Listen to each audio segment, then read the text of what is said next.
in the previous video, we have discussed that what kind of deterioration have been made by the Britishers in the agriculture and the industrial sector of India.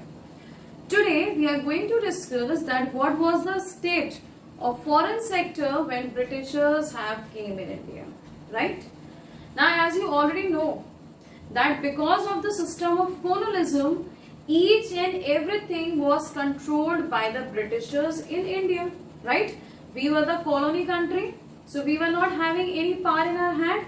Each and everything was being ruled by the Britishers. So even in the foreign sector, the Britishers have the intervened there. See, now what kind of changes were there? At the time of Britishers, we have become the exporter of primary goods and the importer of finished goods. That means what? That when Britishers were there in India, at that time we were just the exporters. That means that Britishers were taking the raw material. See what is written there, beta? Primary products. Primary products means the raw material or the resources which are required to make the finished goods. Clear? So if I say about the primary products, like they were taking cotton, they were taking wool, indigo, jute. So all these kinds of raw materials were carried by the Britishers from India to Britain. So we have indirectly or forcefully become the exporter of primary products. And then what happened? An importer of finished goods. Now why we have become the importer of finished goods, or why the Britain was selling us the finished commodities? Because we were lacking with the capital good industry. Yes. Now to have the products, we need to have the commodities. Now when we were having the deindustrialization, when machines were not there with us, so forcefully we have to purchase the commodities from the Britishers. Clear? They was giving us the finished good, like they were giving us the cotton clothes of machineries, the woolen clothes they were giving, and some light machinery they were also giving to us. Now, the second point is monopoly control of British rule. Monopoly means what, beta? In your microeconomics, you would have studied that monopoly control means control by a single party, or there is an authority to a single party to have the command over each and everything. Fine. Now here who was having the monopoly? The Britishers were having the monopoly. On what they were having the monopoly? They were having the monopoly on our foreign trade. That means the goods which India was exporting to other countries, now when Britishers have came in India, they have restricted the foreign trade, and half of our foreign trade export was just going to Britain. Clear?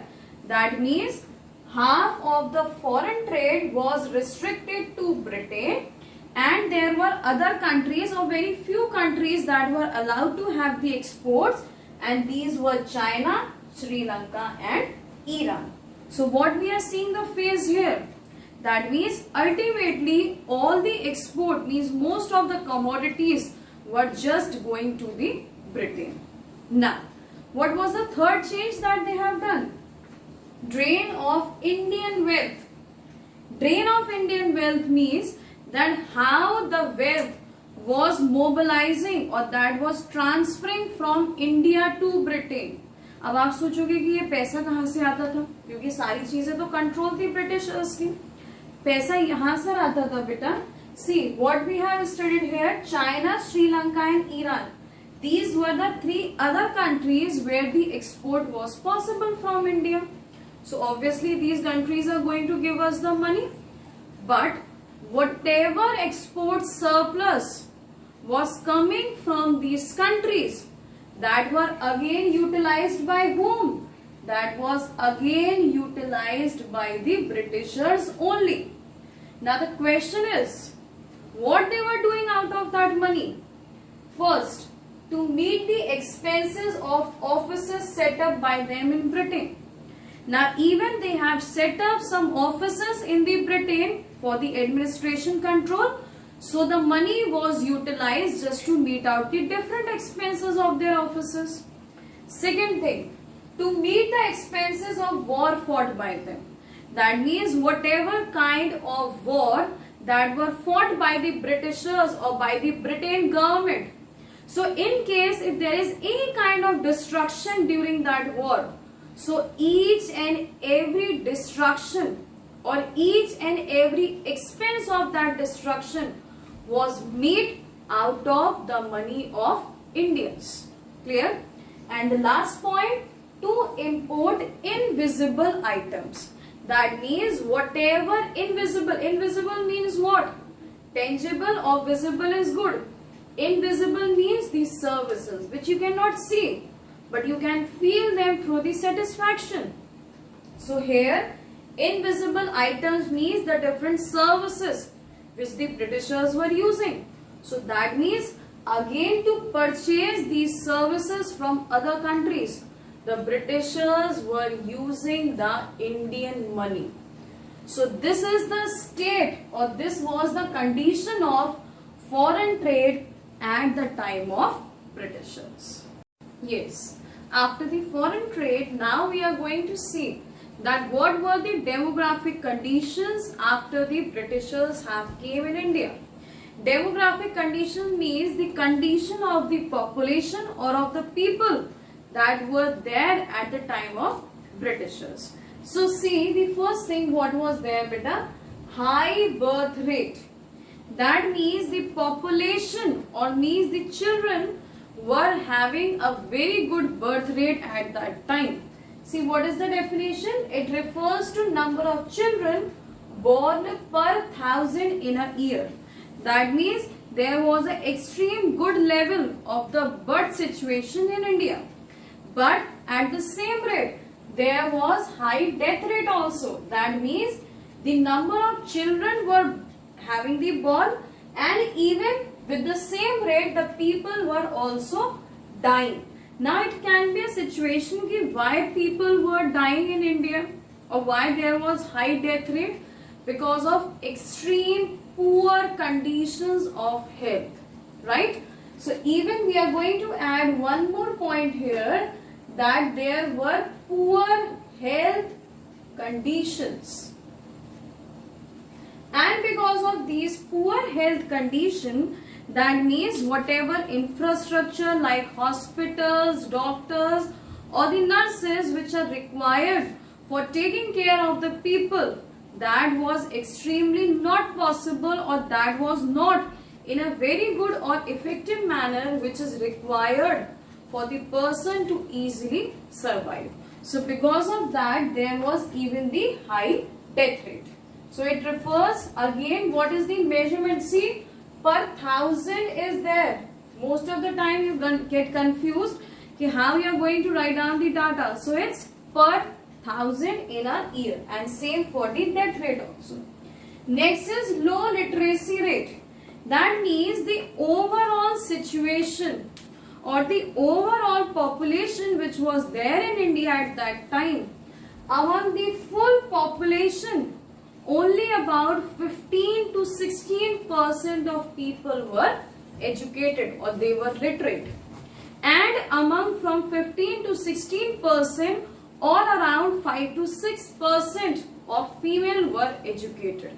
Now, after the low literacy rate, there was high infant mortality rate as well. What does mortality rate means, beta? That means a child that was taking the birth, but that was not able to survive. That means he was not able to survive at least 1 year. That means it refers to number of infants that were dying before the age of 1. That means 1 साल के भी पूरे नहीं हो पाते थे, but they were dying. Clear? And how we are going to take the scale of their death? Per 1,000 lived children in the same year. That means कि because there were poor health facilities, So even the child that were taking the birth in India at that time, they were not able to survive in a proper manner. Clear? The next thing, low life expectancy. What is life expectancy means? The average expected life of a person. That means how many number of years, or how many, we are taking the average, that how many number of years a person can easily survive. Clear? So that means that whatever average expected number of years were there, that was very low. That means all around, if I say that the life expectancy was just 44 to 45 years. That means a person can have a life at that time just for 44 to 45 years. Clear? The next and the last one is widespread poverty. That means the people, those who were living at that time in front of Britishers, they were having the worst condition. Everywhere there was backwardness, there was stagnant economy, there was very low money available with us. So each and everything was in a very backward situation. Fine. As I already told you, in foreign trade. So here are three important dates that we have discussed. The first one in foreign trade, 1869. Why we have to remember this date 1869? Because in 1869 the Britishers have constructed Suez Canal. The Britishers have constructed a waterways, or they have constructed a Suez Canal, so that a direct route can be possible from Britain to India. That we have already discussed in foreign trade. The second year that you have to remember is about 1881. Why 1881? Because in year 1881, the first official census were conducted in India.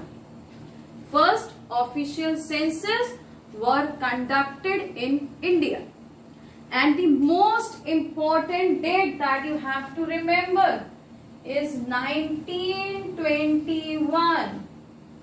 Why 1921? 1921 is known as Year of Great Divide. Year of Great Divide. How the name is Year of Great Divide? Because before 1921, the India was on the first stage of demographic transition, but after 1921, India has moved towards the second demographic condition. What these demographic stages shows? It shows the situation of birth rate and death rate. So before 1921, when we were on the first stage of demographic transition, there we were having high birth rate and high death rate. But after 1921, as we move to second transition stage, there were high birth rate, but death rate has rapidly fallen. So this is all about the important dates that you have to remember in foreign trade and in demographic conditions, and these were all the conditions that were there at the time of Britishers.